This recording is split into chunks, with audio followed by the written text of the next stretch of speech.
طرح جو کر رہا ہے، یہ قصہ ہے جب کا کہ آتش جمع تھا۔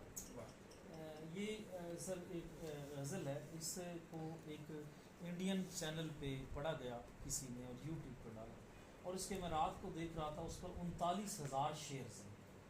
39,000 لوگوں نے اس کو پھر آگے شیئر کیا۔ تو وہ میں حیران رہ گیا کہ ایک غزل کو جو ہے انڈیا میں کسی گائک نے گا بھی دیا۔ تو بہرحال یہ جنگل تھے تاریک کہیں کہیں مٹی ریت کے ٹیلے تھے، جنگل تھے تاریک کہیں کہیں مٹی ریت کے ٹیلے تھے،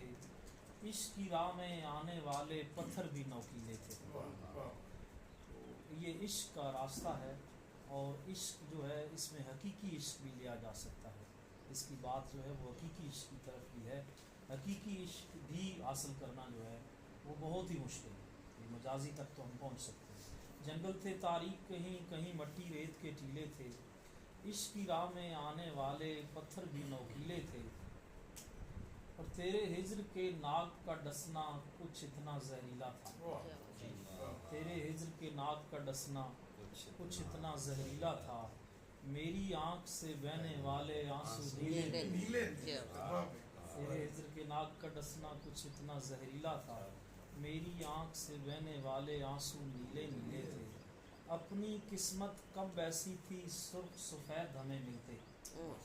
اپنی قسمت کب ایسی تھی سرخ سفید ہمیں ملتے، اپنے حصے آنے والے پھول بھی پیلے پیلے،